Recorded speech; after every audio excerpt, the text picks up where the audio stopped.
China has no intention of replacing America. But is it stepping into that role, willingly or unwillingly?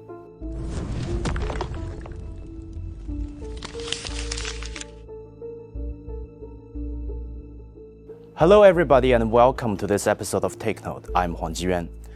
And today, I'd like to begin by reading you a couple of tweets from Ryan Hass. He is the director of the John L. Thornton China Center at the Brookings Institute and quite a seasoned China expert in America. Here it is. While there are exceptions, there appears to be a trend of America's traditional allies de-risking from United States. The flow of leaders to China is striking. French, Canadian, Irish, British, Korean, Finnish, and soon German leaders visiting Beijing in recent weeks. Beijing isn't making its offering more attractive or growing less aggressive. It is presenting a predictable alternative. You see, it's that last part that caught my eye. That not more attractive, not less aggressive part. I think, for the past few years, we've spent a lot of time talking about why these countries are doing what they're doing and how the US is driving everybody crazy. The trade wars, the sanctions, policy swings, the pressure to take sides, and etc. But we haven't really discussed the other half of the equation.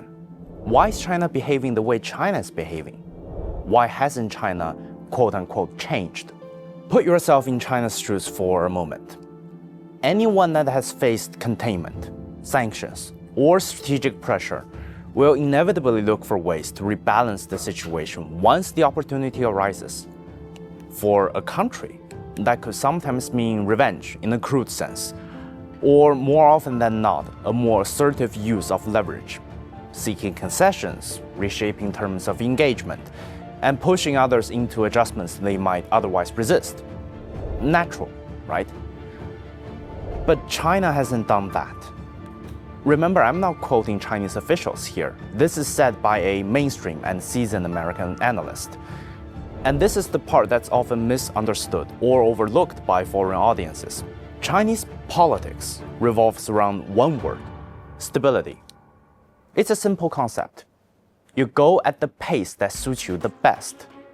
Too slow, you accelerate. Too fast, you pull back. It's about pace control.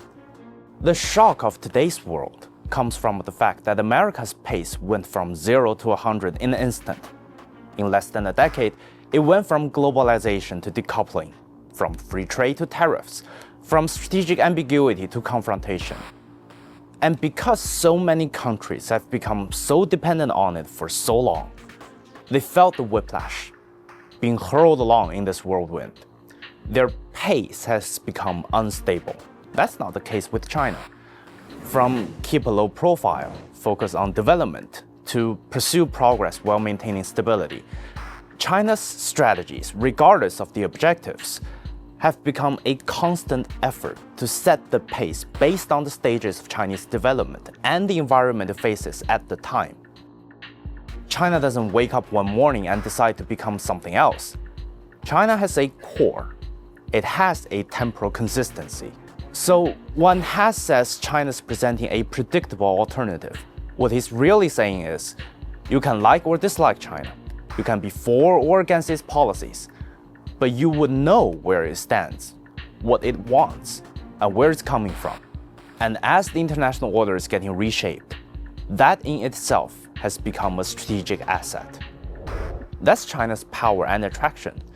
It has been translated into social media, where people are participating in the new trend of #ChinaMaxing, and are manifested in politics, where despite the ups and downs in the relationship, leaders of China and America managed to maintain regular communication, clearing the air for further development.